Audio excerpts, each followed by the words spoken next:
All right, hello everyone, and peace of Christ to all. Today we have a very important topic, and I hope people will listen carefully, and feel free after we finish to download the video. Usually it takes some time before the video is ready to be downloaded from YouTube, maybe 20 minutes or 30 minutes, depending on how long the video is. But just to let you know, feel free to download my videos and repost anywhere you wish. As long you mention that this is a video, where you get it from and the link, and if you don't mind if you post the donation link too, so people they can support us. Today our topic is different from my usual topic. We knew that Uthman in certain time he burned the Quran, and this is not a news, right? Uthman he burned the Quran, and the Muslims agree about that. And you can go right now and you can check in Google and you will find that the Muslims agree that Uthman, the Caliph of Muhammad, the one who inherited the kingdom of Islam after Muhammad he passed away, he was the first one to burn the Quran. Now for sure the Muslims they have their own answers for this. You know, whatever the answer is, I find it very funny, because if Uthman burning the Quran, it's mean there's many Qurans, and he have an idea that those Qurans should not be exist, and they must be wrong, and they are different from his Quran. Otherwise, why you want to burn Quran is the same as your Quran. And here you notice that from the beginning of Islam, the Muslims they have a problem in disagreement about what is Quran from the beginning. Otherwise there is no need to burn anything. Imagine someone is collecting the verses of Jesus, and then somebody wanna you know, burn them. I mean, it doesn't make sense, right? It doesn't make sense, because you are going to burn what is not right only, not what sorry, not what is wrong. I mean, if something is wrong, is not like needed to be there, so we have to destroy it. So when Uthman he did practice burning the Quran, obviously he have a problem with this Quran. This Quran have issues. So what we see in the story of the Quran is very funny, and it's kind of confusing, because the Muslims they say to us the Quran is preserved, and Muhammad he have his Quran controlled, or let us say protected by God. Now as you see here, this is a website, it's called Learn the Quran, and the question in the screen is why Uthman burned the Quran, and then underneath there's a video of a Muslim, you know, of those who do business, trying to explain why Uthman he burned the Quran. However, whatever you want to say, it doesn't make sense. But today we have different topic. It's about burning the Hadith. Not only they burned the Quran, they burned the Hadith too, and that make it more funny. You know, there is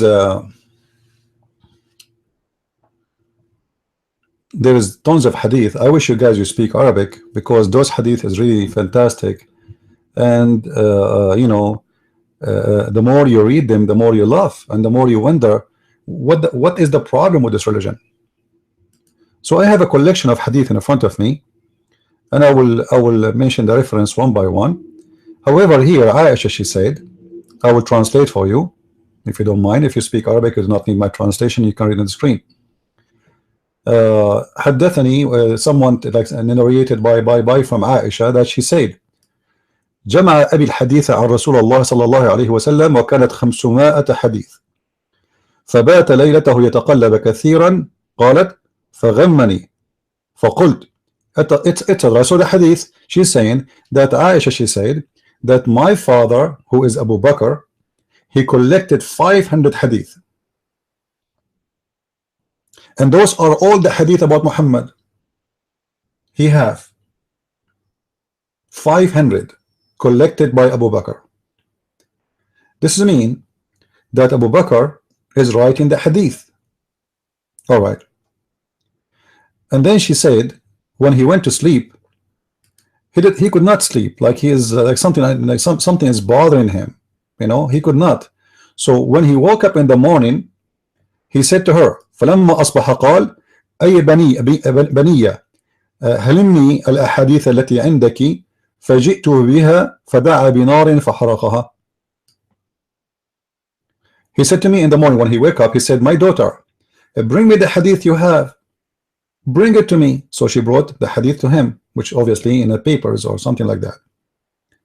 So he ordered to make a fire and he burned it. So Aisha, she said to him, why you burn it? فقلت لما أحرقتها. He said, I'm afraid that if I die and those hadith is here, they might have hadith or let us say like somebody reports for me a hadith which is not accurate, so I decide to destroy it. He's afraid that of those hadith, not all of them they are true. If Abu Bakr in the time of Muhammad is worrying about fictions and lies of the hadith, how about someone collecting the hadith 300 or 400 years after Muhammad? You know what I mean?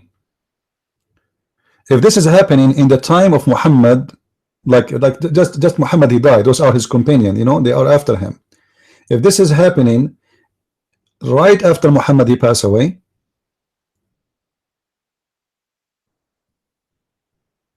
and Abu Bakr, he is afraid that those hadith are not trustworthy, so he burned it. How the Muslim can trust the hadith which is collected long after Islam?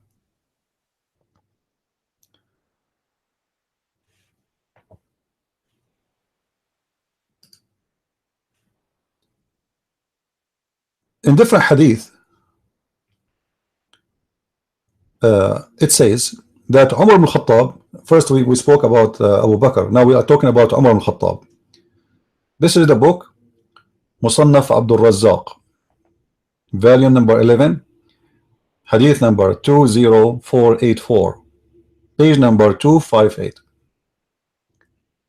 Umar ibn Khattab, he said, I wanted to write the hadith, which is the sunnah of the Prophet, which means the practice of Muhammad.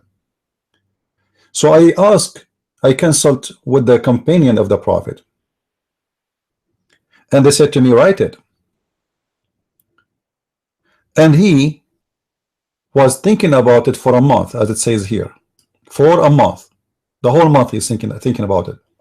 And then one day he woke up in the morning, he said, I wanted to really write the stories and the words of the Prophet, but then I remember that about people who wrote books before, and they focus in those books and they left the books of God, and I swear by Allah I'm not going to write any.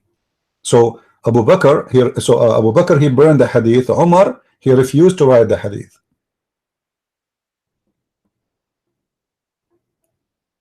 Okay, so how the hadith is collected then? Those are the first hand, or let's say the first generation who live with Muhammad. They are rejecting to write the hadith. They don't want to collect the hadith. They don't even want people to focus on the hadith.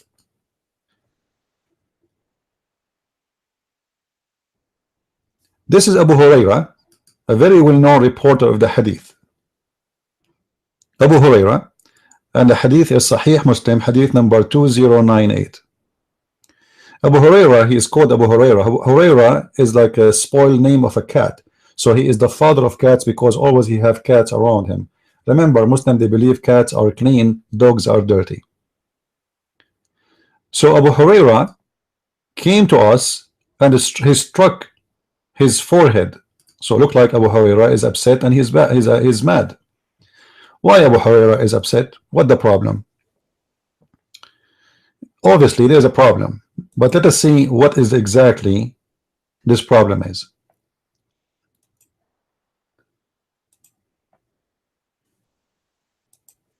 You will see with me here, he says, behold, you talk amongst yourself that I attribute wrongly to Allah Messenger. So what's happening here? In the time of Abu Huraira, people, they are accusing Abu Huraira that he is making false hadith.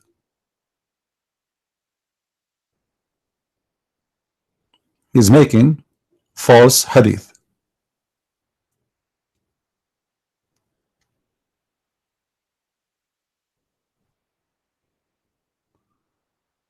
If this is Abu Huraira, is the most important reporter of the hadith, was accused during his lifetime by the Muslims that he is fabricating hadith. And if I show you how many hadith is reported by this guy Abu Huraira, you will not believe it. This one is a major source of the hadith. But as you see, the Muslims are accusing him that he is a liar and he is spreading lies.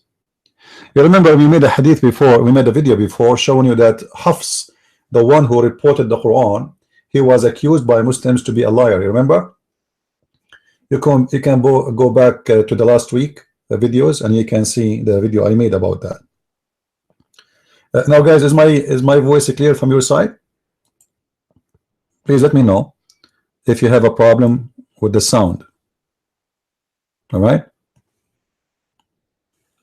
let me know please. So Hafiz, the one who collected the Quran, was accused to be a liar. Abu Huraira, the one who collected the hadith, is accused to be a liar. And they are calling them liars, like it's not only, you know, like it's not like, you see, it says ألا أنكم تحدثون أني أكذب. Look what it says here in Arabic. Like, I don't like the Muslim translation in English, you know. In order to guide you to the right path, such case I would myself go astray. But you see the translation here, it doesn't really say the truth. The translation doesn't translate what the Arabic is saying. ألا أنكم تحدثون أني أكذب على رسول الله. Here they try to make it like, you know, I attribute wrongly. What do you mean attribute wrongly? It says it clear, أنا أكذب. He is saying that he is lying. They are accusing him that he is lying about Allah's prophet statement.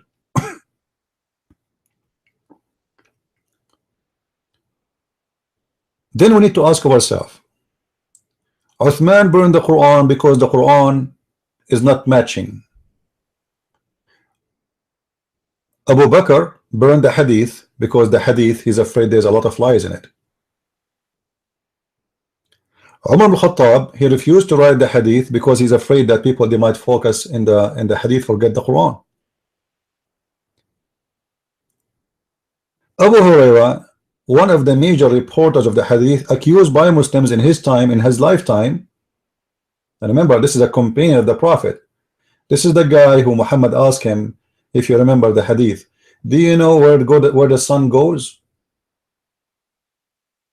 He said, the Prophet, you know better and Allah know better. So Muhammad, he said to him, the sun every day goes and sit and, you know, and in a murky water. And for sure this is a true hadith because this is matched with the Quran. But as we see here, he is accused of being a liar and he is accused to be a fabricator of the hadith.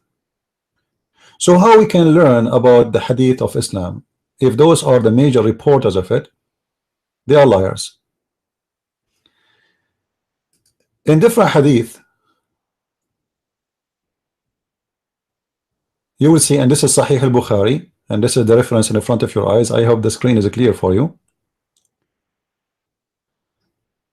You will see that Muhammad, he said, Muhammad in the element of death, when in the element of death, he said, Ibn Abbas said, Ibn Abbas is the cousin of Muhammad, when Allah Messenger was on his death bed and there were some men in the house, he said who? Muhammad, come near, I will write for you something after which you will not go astray. And this is to prove my point that Muhammad, he knew how to write and how to read. Because if you do not know how to write, how to read, he should say, come here and write for me something will lead you, or etc., will guide you. But he did not say that. He said, come here, I will write for you something after which you will not go astray. Some of them, who they are in the house during the death of Muhammad, i.e. his companion specifically, the most close people to him, they said, Allah Messenger is seriously ill.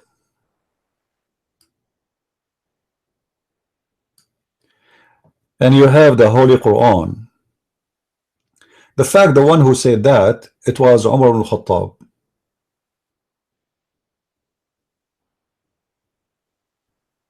And I can show you that in different hadith. Actually, I made a video about it before. So the Muslims, they are saying that their prophet, he is seriously ill, which means he lost his mind. This guy is gone crazy. So don't listen to him. And here we will find something very fishy in this story. If Muhammad have the Quran, and the Muslims, they have the Quran as you see, and they do not need any more as guidance, does that mean Muhammad was going to give them more Quran, but they refuse to receive it? Why did it not give him a paper and say, okay, write for us, let us see what you want to say? This guy is the one who gave them the whole Quran, and everything they have about their religion, it's coming from him. And now he is dying, and yet you don't want to listen to him. And notice here, Muhammad is saying the purpose of him asking or making a request to write, that because he believed that if he did not do this writing, they will go astray. So the Quran is the book of who? To make it simple, if the Quran is the book of guidance of Islam, and if Muhammad saying, without this paper I will write for you, or whatever he want to write, you Muslims will go astray, it means the Quran today is a lead of astray. Because as you see, the one who's saying that, not me, the one who is saying that is Muhammad himself, is saying, let me write for you something after which you will not go astray. Muhammad already, he knew the Quran is there, and he is the one who brought the Quran anyway. So there is no way the Quran maker, he do not know that the Quran is there. So why he is saying, if I don't write to you, I need to write this to you, he is worried about them. If I don't write this to you, you will go astray. The Muslims accuse their prophet to go crazy, and he lost his mind.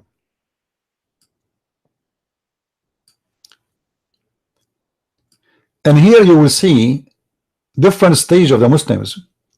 You see, when you are a king and you are powerful and everybody fear you, and then suddenly you are in the bed dying, and then everybody almost is spitting at you. This is exactly what's happening. They ignore Muhammad, and not only that, they insulted him. They are saying that he is seriously ill. Actually, the Arabic statement in Arabic, it says قَدْ هَجَرَ الرَّسُولُ. Umar al-Khattab, he said قَدْ هَجَرَ الرَّسُولُ, which means his brain is dead. Is, you know, he's like speaking stupid things.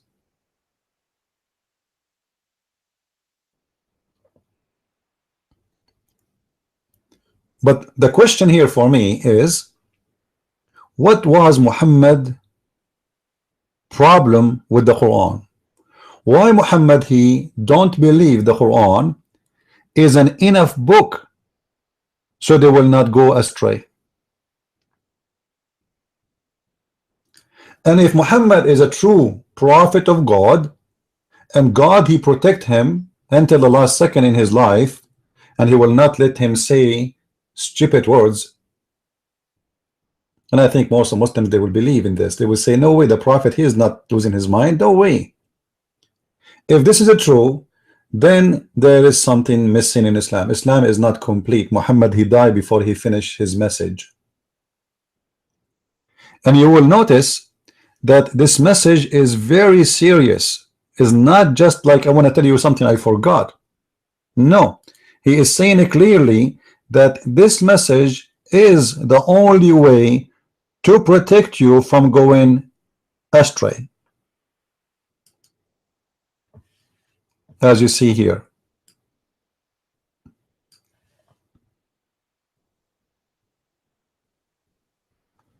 It doesn't matter if Muhammad is slow or fast. This is not the question. The question is why Muhammad he think the Quran is not enough and it's not perfect. This man is in the death of like in his the element of death, and yet he is strongly believe that the Muslims, they don't have the guidance message yet. So the Quran, what is the purpose of it if this is will not go astray from getting lost? And then you will see here that after Muhammad he said that, the story is not over yet. So the people of in the house, they like they have different opinion about this issue, you know, as you see here. So each one of them he have like his own, like, should we give him a paper, should we see what we, you know, like, why you don't want to listen to him? So they are having a fight over should we listen to Muhammad or we should not. Some of them said give him writing material, and this is proof again that Muhammad he knows how to write, how to read. Otherwise they didn't say, okay, let us write for him. Look, give him writing material so that he may write for you something, after which you will not go astray, because that's what he said. While others said the other way, which means we should not. So when their talk and differences increased, they start shouting at each other. Allah apostle said, get up, Ibn Abbas.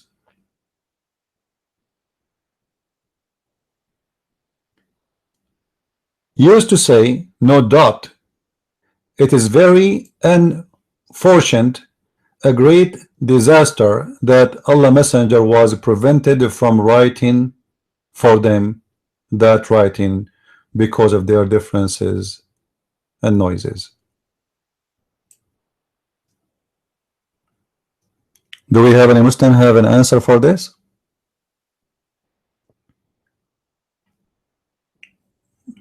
Do we have any Muslim? He have any answer for this? Absolutely not. So based on this, you will see Ibn Abbas is the cousin of Muhammad, and he is called Hibrul Ummah in Islam, which means he is the highest scholar ever in Islam. He said that it was a disaster, a great disaster, that it did not allow the Prophet, and the Prophet was prevented from writing for them that writing because of their differences and noises. We continue because the disaster is not end here. The disaster have more stories.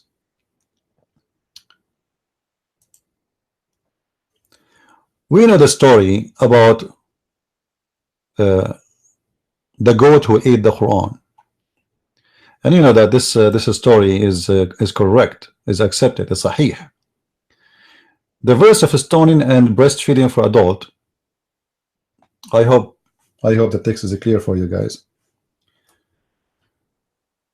An adult 10 time was revealed, and the paper was with me under my pillow. When the messenger of Allah died, we were preoccupied in his death, and a tame sheep came and ate it.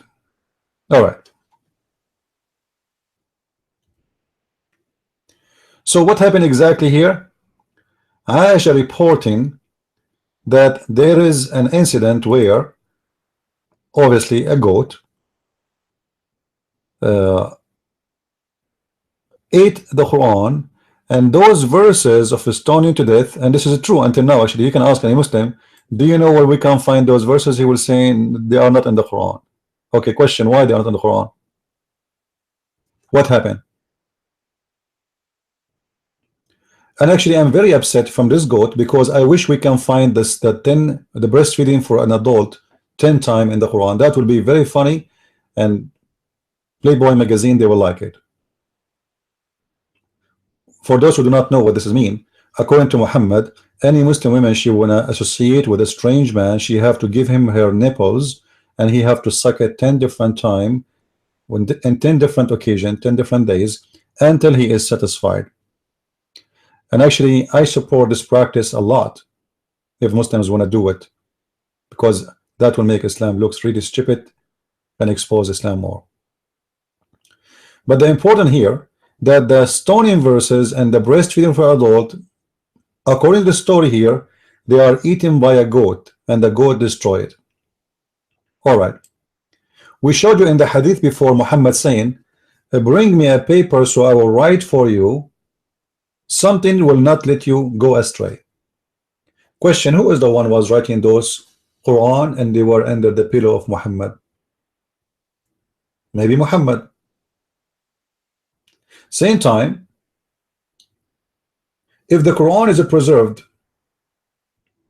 but obviously is not, the goat ate the verses, and the Muslim they say to us that Allah preserved the Quran in the chest of the believers. They can recite the Quran. Okay, here we go. Recite for me the breastfeeding for adult. Recite for me why it's in the Quran. The goat ate it. Understand? The goat ate it, but Uthman, he made the Quran after Muhammad's death. Why Uthman did not find the verse of stoning to death and the breastfeeding for adult in his Quran?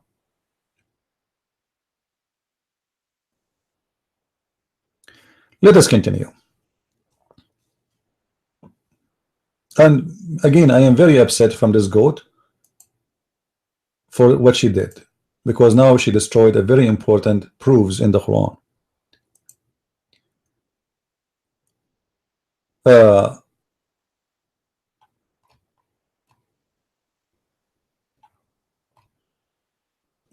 In this, let us see here.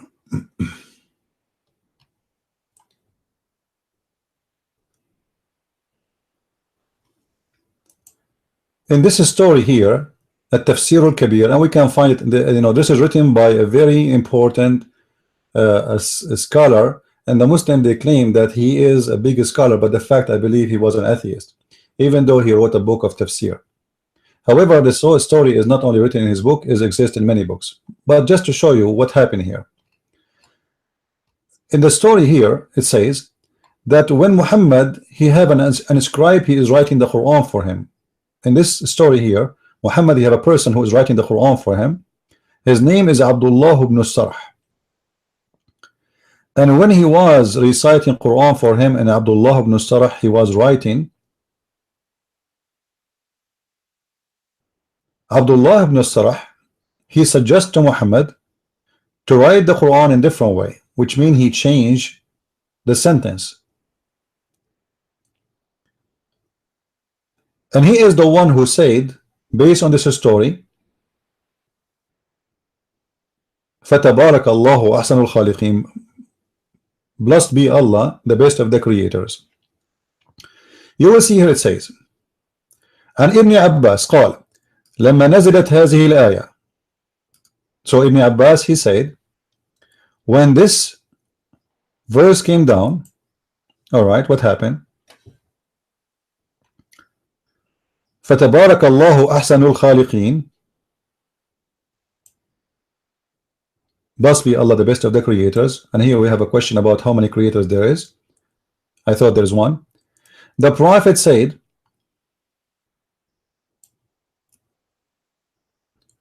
oh sorry, let me go back from the beginning. Sorry, I missed a line. Reported by Ibn Abbas from and Abdullah ibn Sa'd ibn Abi Sarh, that a guy, his name is Abdullah ibn Sa'd bin Abu As-Sarh, Abi As-Sarh, page number 76. He used to write the Quran for the Prophet. When he finished, or let us say when he arrived to the writing where it says خلقا آخر, خلقا آخر, in the verse, Abdullah, he was like surprised with this, and then he said فَتَبَارَكَ اللَّهُ أَحْسَنُ الْخَالِقِينَ. This guy, he was listening to Muhammad, he arrived where it says خَلْقًا آخَرَ, another creation. So Abdullah ibn Sarh, he liked it, so he said, blessed be to Allah. And Muhammad, he said to him, write it there. What do you mean write it there? He said to him, write there what you just said. Allah just sent it to me too. هكذا نزلت. So Abdullah ibn Sarh, he have a suspicion about Muhammad, and he said, if Muhammad is a truthful about him being a prophet inspired by God, well, you know what, I am a prophet inspired to me by God, because he used my sentence to make it Quran. And if Muhammad was a liar, then there is no good in his religion. Then this guy, obviously he became an apostate and he ran away from Mecca. So Muhammad is copying a statement of his own inscribed guy, and this guy, he noticed and he got him busted. This guy, I am the one who said the sentence, and Muhammad took it and he said put it in the Quran. So there is no way he can be a prophet of God. So he ran away and he was apostate, and actually he is maybe one of the first apostate in the religion of Islam. And remember, this guy was so close to Muhammad, so he knew him very well. He was his inscribed. He sat with him many hours a day when he write.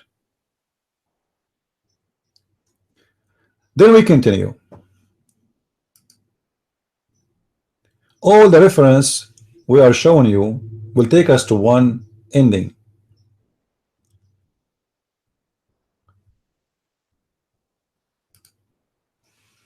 In chapter 75, verse number 17, you can read any translation you want. Allah in the Quran said, supposedly Allah is talking, that it is on us to recite the Quran and to collect the Quran. You can change the translation if you don't like this guy, you know. I mean, all of them for me, they are liars. It doesn't matter. I don't use them because I accept them. Surely on us the collecting of it and the reciting of it. Collecting what and reciting what exactly? Collecting the Quran and reciting the Quran, as you see. So the Quran saying that the one who should recite the Quran and collect the Quran is Allah, not Muhammad, not Uthman, not Abu Bakr, not Ali, not Fatima, not any.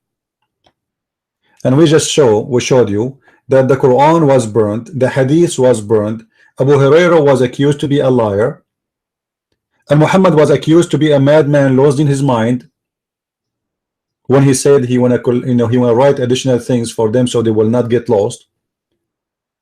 And the goat ate the Quran, And yet the Muslim, they are saying to us the Quran and Islam is protected by God. And then they get somebody, he came 400 years after Muhammad to report the stories about Muhammad, but he never met Muhammad. And as you see, Abu Bakr, he burned the Quran because he's worried that the Quran, sorry, the Hadith, it might be full of lies. And Abu Huraira, the biggest reporter of the Hadith, he was accused by the Muslims in his lifetime to be a liar. So what is left in this religion? We have a gentleman, he is proud to be a Muslim. Do you like to call me in Skype, Mr. Proud Muslim? Do you like to call me in Skype so we can have a conversation? Who is the proud Muslim? He like to call me right now and explain to us what's going on. You know the funny about Muslims, they are so proud, but about what I have no idea.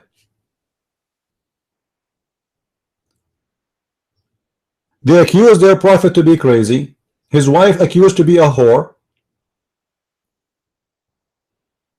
Their prophet, even he forbid them from writing hadith. I mean, what is proud about? What do you Muslims have to be proud about? Can anyone tell me?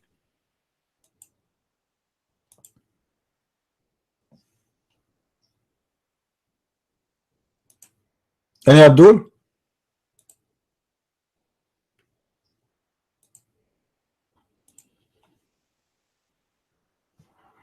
Are you proud about calling your prophet crazy?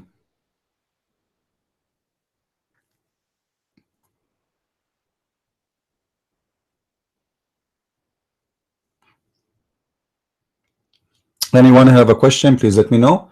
If you guys have any topic you want to ask me about, we have, you know, you will see the link underneath in Patron website. You can contact me there, or you can go there too, and you click at Facebook and you can send me a message if you have a request to make a video about something or answer a question about something maybe we did not cover yet. Please let me know and I will be happy to answer you. But as you see, you know, the Muslims, they are proud about reading nothing and they have no idea what their religion is about. I never met a Muslim, he knew really what he's talking about. There are people who repeat, copy, paste. Even their question is copy, paste. Nothing there is real. You go and talk to any Muslim, you will find all of them, they have the same question, which is not even his own question, to the point he cannot even recite the question correctly.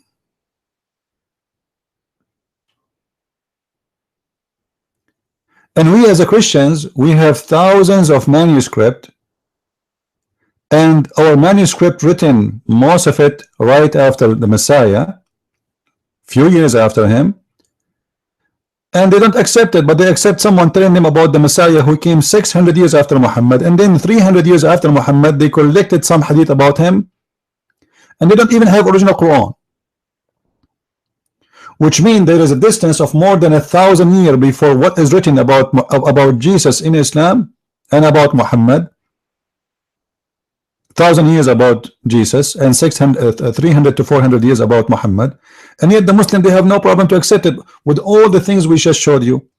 Even Hafs, the one who reported the hadith, and Asim, they are accused to be liars and they are rejected for the hadith.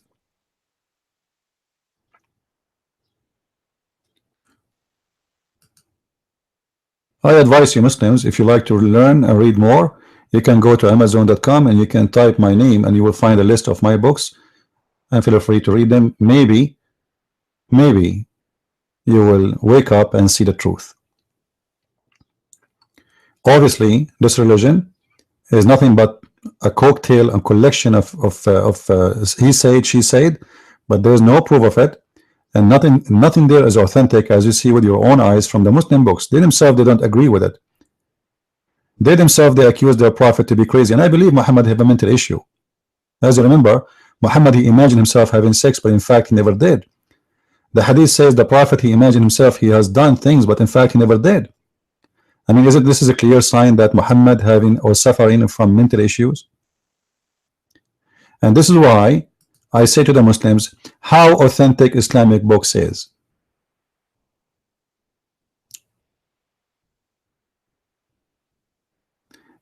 Even guys, even Sahih al-Bukhari, you see we are reading al-Bukhari. Do you know that al-Bukhari don't even speak Arabic? I mean, how in the world this guy, he collect the hadith, he did not meet Muhammad, he never been with Muhammad, he never saw Muhammad, but yet he is the one who collect the hadith of Muhammad, and he is not an Arab, and according to many Islamic sources that he don't even speak Arabic. Muslim, Sahih Muslim and Sahih al-Bukhari is written by two foreign guys who they are not Arab. They never been with Muhammad, they never saw Muhammad, they never heard Muhammad. How Abu Bakr, and we showed you the hadith, Abu Bakr, he have 500 hadith of Muhammad, and how al-Bukhari, he have tens of thousands. The one who spent his day with Muhammad, he have only 500 hadith, and the one who never been with Muhammad, he have all those hadith.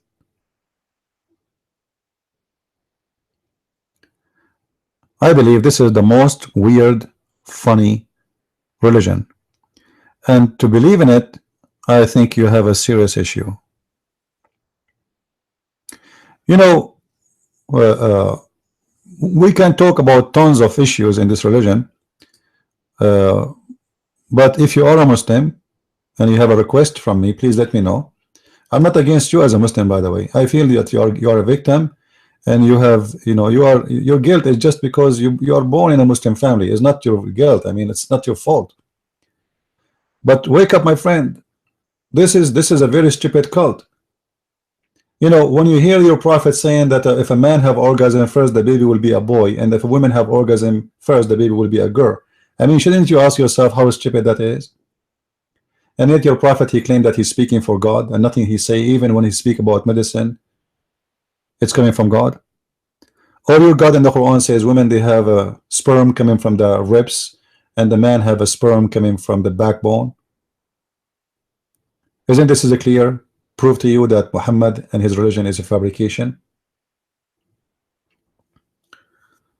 You know, when somebody says that Muhammad never existed, sometimes I ask myself the true question: was Muhammad exist? I don't want to believe in that, really. But if you look around you, I mean, there is no authentic source of Islam. You know, when Robert Spencer, he wrote a book about Muhammad does not exist, you know, I said to myself, he is wasting his time. And I believe it is a waste of time. Why? Because we need to fight Islam exists today, and the Muslim, they will not believe you even if you prove that Muhammad never been exist. So I need to focus in Islam today. So I decided to focus on Islam today for the last 20 years, and I could not find something in this religion to be authentic. Not the Quran, not the Hadith, not the Sirah. You know, ask the Muslim about the Sirah. What is the Sirah? Sirah is the geography, the biography of Muhammad. Even this one is written long after Muhammad's death, and nobody knows where they got the stories from.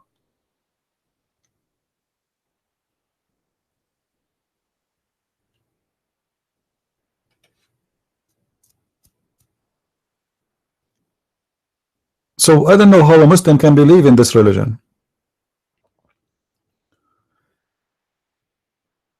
I hope Muslims, they will wake up and they will see that there is something very wrong in this religion. With this, I want to say thank you guys for being with us. I hope you did enjoy, and please feel free to download my videos and share them. And there's a link I made down under the video about Allah is a being, a physical being. Please download that video. It's very important, or at least download it and share it in your, if you don't want to share it in your Google, in your YouTube, you can download it and put it in your Google so you can share it with your friends. This is extremely important video. Show you that the Muslims who reject Jesus for being a man, they have a God who was an octopus. He is a physical being. He have legs, he have shins, he have hands, he have 5 fingers. The only thing the Muslim did not mention if you have teeth or not. And imagine if Allah have face, I have 2 eyes, he have a nose, but he don't have teeth. That will be funny. That will remind me of my grandfather before he passed away. With this, I want to say God bless you. May the Lord open the eyes of the Muslims, and may the Lord guide us for the best, for he is the best. And I believe strongly that any religion who prevent its followers from using their brain and thinking, it is a false religion. This is why me myself, I believe in the Messiah, for he said, read the books, which means search the books, find the truth, and the truth will set you free. That is my Lord. While the Lord of Islam, he said in chapter 5 verse 101 in the Quran, ask not questions, ask not questions. Verse 102 says why? Because former generations, they asked the same questions and they lost their faith because of it. We as a Christians, we should ask questions. A person who asks and investigate, when he became a believer, he will become a strong believer. And you Muslims, you don't dare to ask questions because you know that you have no answer. And the answer, if it exists, is going to be shocking, bad news for your God, for he is nothing but a cult. With this, I say God bless you. Christ is Lord, and see you soon again. Please don't forget to subscribe so you will be notified when we have a live, a broadcast, and you will be informed. Christ is Lord. Islam is false. I mean to that. And see you soon again. Bye-bye.